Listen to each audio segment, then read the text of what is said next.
प्यारे मित्रों, आपने सुना होगा कि सत्य के बारे में कुछ भी कहो, बोलते ही वो सत्य हो जाता है, असत्य हो जाता है, जैसे ही उसे बोला जाए। क्योंकि सत्य को कहा ही नहीं जा सकता है। आप बोले नहीं कि वो असत्य हो जाता है, पर फिर भी कहने की कोशिश की जाती है। जिन्होंने सत्य को जाना, वो उसे कहने की कोशिश करते हैं, बताने की कोशिश करते हैं। और सभी बुद्धों ने कहने की कोशिश करी है सत्य को, पर फिर भी सत्य को तो सिर्फ अनुभव किया जा सकता है, कहा नहीं जा सकता है।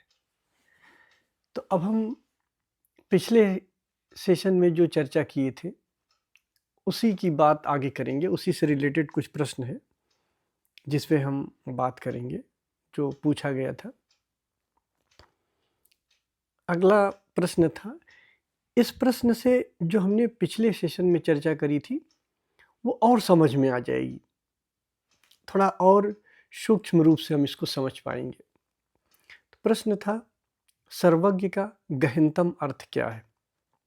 जो सब कुछ जानता है या जिसमें सब कुछ जाना जाता है। पिछले सेशन में आपने सुना था कि हमने एक सूत्र आप पे चर्चा करी थी कि सर्वज्ञ यानी कि सब कुछ जानने वाला। हम जो जानते हैं यानी चेतना जो जानती है उसको भी वो जानती है, और चेतना जो नहीं जानती है उसको भी वो जानती है। तो अब ये यहाँ पे हम लोग प्रैक्टिकली चलेंगे, मतलब आप हमारे साथ देखते हुए चलना। जैसे आप लेटे हो, घर पे हो, एक छोटा सा बच्चा जो बिल्कुल छोटा है, 5-6 महीने का, वो भी आपके बगल में लेटा है। आप दोनों लेटे हो, आसमान को देख रहे हो। दोनों में क्या समानता है? ध्यान से देखो, दोनों में क्या समानता है? आप कहोगे आप आकाश को देख रहे हो, तारे देख रहे हो मान लो आकाश में, और एक छोटा बच्चा भी तारा देख रहा है, वही तारा वो भी देख रहा है। तो क्या उस छोटे बच्चे में वो तारा नहीं दिखाई देगा? उसमें भी दिखाई देगा, यानी कि उसकी चेतना में भी दिखाई देगा, आपकी भी चेतना में दिखाई देगा। ठीक? तो दोनों में दिखाई देगा ना। तो वहां पे जो ऑप्शन था, जो सब कुछ जानता है, जानता कि मतलब कि चेतना में ही घट रही है, चेतना में सारी चीजें हो रही है, या जिसमें सब कुछ जाना जाता है। अब सर्वज्ञ का बताया था जो सब कुछ जानता है। दोनों बात सही है, जो सब कुछ जानता है या जिसमें सब कुछ जाना जा रहा है, लेकिन मोस्ट एक्यूरेट क्या है वो देखना है। अब हम लोग और सूक्ष्म चर्चा कर रहे हैं और गहनतम चर्चा कर रहे हैं। तो जिसमें सब कुछ जाना जा रहा है, भाई छोटा सा बच्चा है जो लेटा है, उसके भी कॉन्शियसनेस में वही जाना जाएगा जो आप देख रहे हो, उसको भी दिखाई दे रहा है।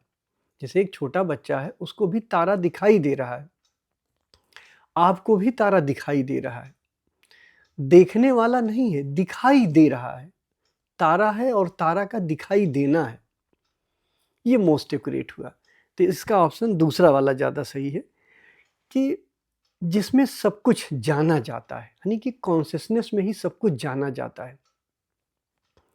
वो जो तारा दिखाई दे रहा है, ठीक, बच्चे की भी कॉन्शियसनेस में दिखाई दे रहा है, आपकी भी कॉन्शियसनेस में दिखाई दे रहा है।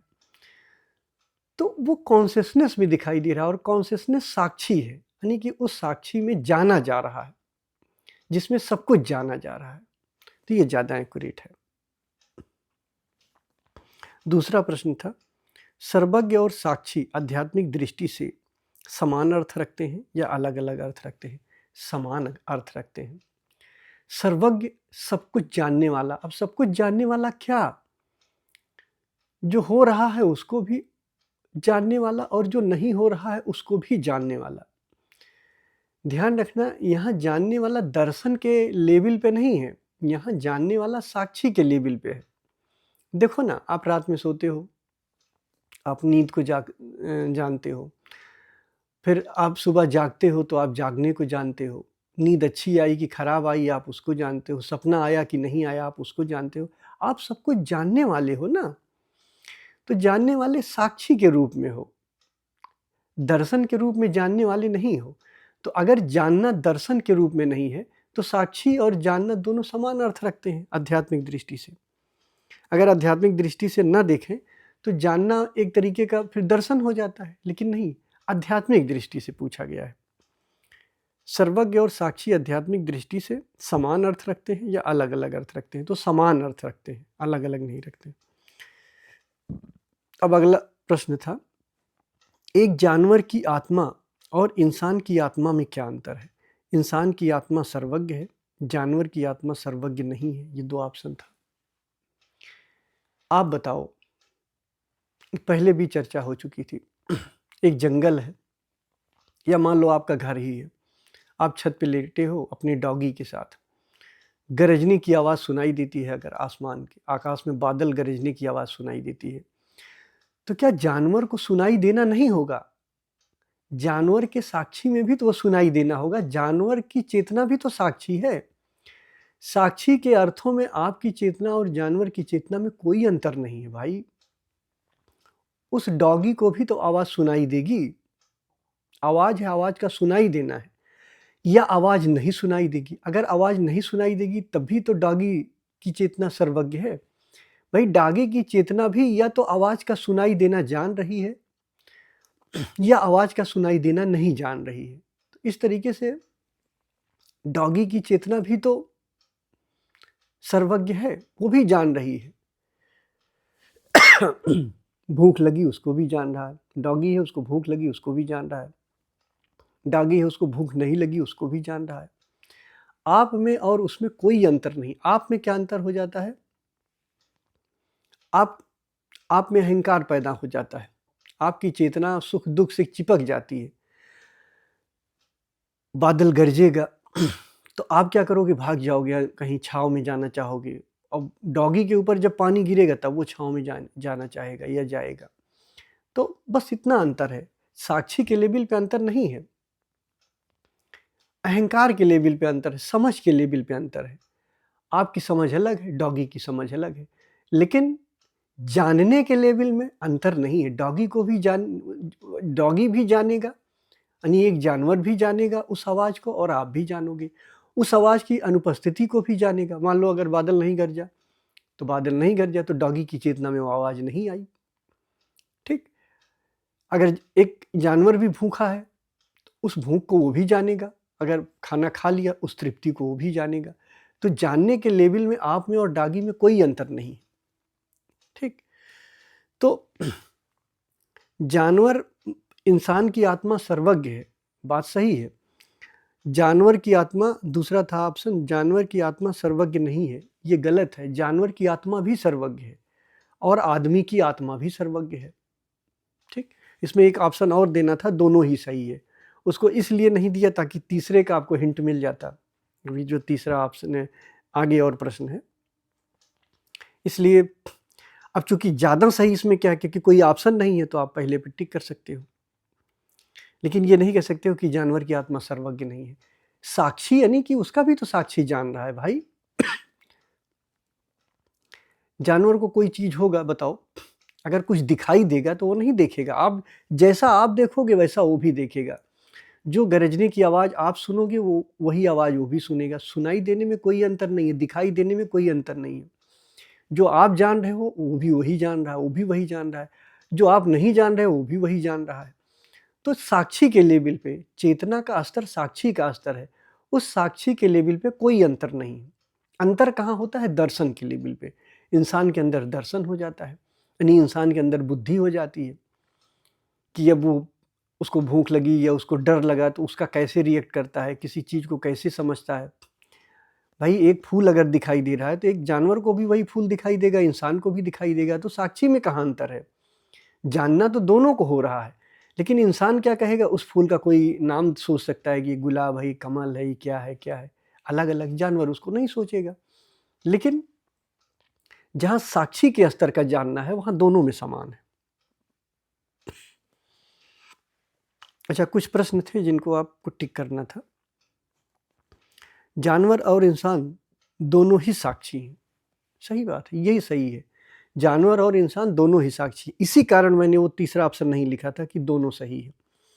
लेकिन उन दोनों में अगर आपको एक सही चुनना था तो पहला सही हो जाता, इंसान की आत्मा सर्वज्ञ है।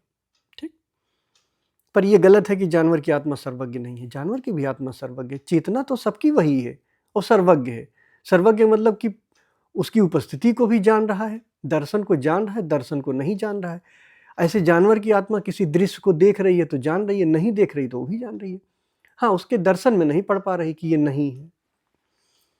तो जानवर और इंसान दोनों ही साक्षी हैं, दोनों ही साक्षी हैं। चेतना तो साक्षी है।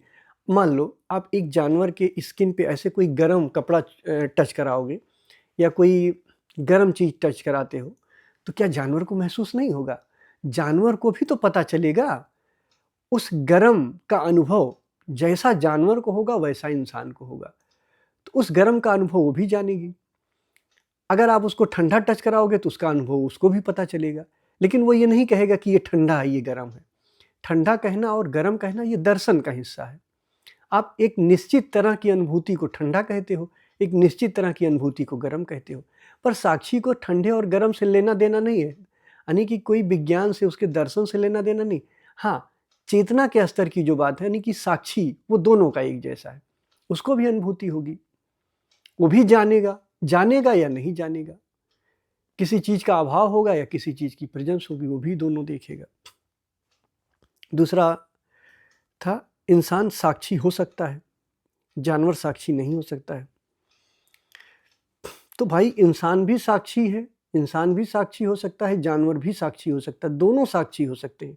साक्षी होने में कोई अंतर नहीं है।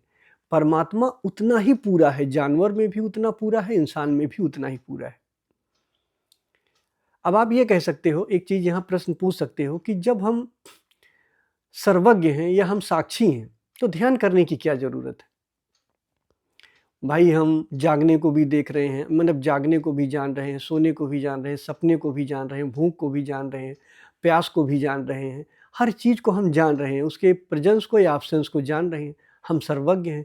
तो जब हम हैं तो ध्यान से और क्या कमाना है? ये जाना तो ही है, जानना तो ही है, बट ध्यान क्या जरूरी है? इसके अनुभवगत ज्ञान में उतरना जरूरी है। जानवर को इसका अनुभवगत ज्ञान नहीं है, इंसान को इसका अनुभवगत ज्ञान है। क्यों? क्योंकि उसमें उतर सकता है वो। आगे वही है। दूसरा था इंसान साक्षी हो सकता है, ये सही है। जानवर साक्षी नहीं हो सकता है। जानवर साक्षी नहीं हो सकता। क्यों नहीं हो सकता? जानवर भी साक्षी है। ठीक। तीसरा था इंसान को साक्षी का अनुभव हो सकता है, जानवर को साक्षी का अनुभव नहीं हो सकता, ये अलग है। इंसान को साक्षी का अनुभव हो सकता है, ये सही है। जानवर को साक्षी का अनुभव नहीं हो सकता है। ठीक, ये भी सही है। मतलब अब यही अंतर यही हो गया, इंसान और जानवर दोनों साक्षी हैं, बट अंतर क्या है? इंसान उसके अनुभव में ठहर सकता है, इस सौभाग्य को देख सकता है, जानवर इस सौभाग्य को नहीं देख सकता है। इस सौभाग्य को देखने के लिए आपको ध्यान करना पड़ता है, आपको इस साक्षी में अनुभवगत रूप में टिकना पड़ता है। यानी ये साक्षी कौन सा? अपना होना, जो अपने होने का अनुभव है, हूँ एम आई है, जो अपना होना है, बीइंग एग्जिस्टेंस है, इसके अनुभवगत ज्ञान में आप टिक सकते हो। जानवर इसके अनुभवगत ज्ञान में टिक नहीं सकता है। इसलिए जानवर भी हमेशा चौकन्ना रहता है, डरा रहता है, किसी चीज से डर जाता है, एक आहट से डर जाता है। भय आया तो भय से डर गया, उसकी चेतना भय से चिपक गई, डर गया भय से। ठीक, तो उस लेवल पे वो जा रहा है, उसी में बेचारा जी रहा है। लेकिन भय से डर गया, चिपक गया, इसका मतलब ये नहीं कि वो भय ही हो गया। जैसे ऐसा समझो कि अगर मैं मेरी छाया है, मैं खड़ा हूं और मेरी परछाई है, तो मेरी परछाई है तो ये नहीं कह सकते हो कि मेरी परछाई, मैं ये नहीं कर सकता हूं कि ये जो मेरी परछाई है यही मैं हूं। सत्य नहीं है, परछाई मैं नहीं हूं, भाई परछाई है, मेरी छाया है। तो अगर मैं किसी दुख से, मैं अपनी किसी छाया से चिपक जाता हूं तो इसका ये मतलब नहीं कि मैं छाया हो जाता हूं। मेरा वो छाया होना, अगर मान लो मैं दुख के विचार से, दुख के भाव से चिपक जाता हूं तो इसका अर्थ ये नहीं है कि मैं दुखी हो गया, मुझे दुख का भ्रम हो गया। भ्रम हो सकता है क्योंकि मैं दुखी कभी हो ही नहीं सकता हूं, मैं तो चेतना हूं। मेरा और दुख का जमीन आसमान का अंतर, उतना अंतर है जितना मेरा और मेरी परछाई का अंतर है। मेरी परछाई मैं थोड़े हो जाऊंगा। अगर मेरी परछाई काली है तो मैं ये कहूं कि मैं काला हो गया, ऐसा नहीं कह सकता हूं, क्योंकि कैसे काला हो सकता हूं, मैं परछाई हूं ही नहीं। तो अगर मेरी छाया है, मेरी छाया क्या है, विचार भाव, ये सब मेरी छाया है, और मैं उस छाया से चिपक गया, तो इसका अर्थ ये नहीं हुआ कि वो मैं छाया हो गया। ध्यान से समझो इसको। चिपकने का अर्थ ये नहीं हुआ कि मैं वही छाया हो गया, तब भी हमारा और छाया का जमीन आसमान का अंतर होगा। ऐसे अगर एक जानवर भी चिपक के डर रहा है बेचारा, तो वो जानवर डर नहीं हो गया है, जानवर भी वही चेतना है जो मैं हूं, उसमें कोई अंतर नहीं है। ये सौभाग्य हम जन्म से लेके पैदा होते हैं, चाहे हम हों, चाहे जानवर हो, चाहे पेड़ पौधे हों, सब में ये सौभाग्य होता है। सब परमात्मा है, लेकिन उस परमात्मा में टिकने का, उसके अनुभव करने का सौभाग्य सिर्फ इंसान को प्राप्त होता है।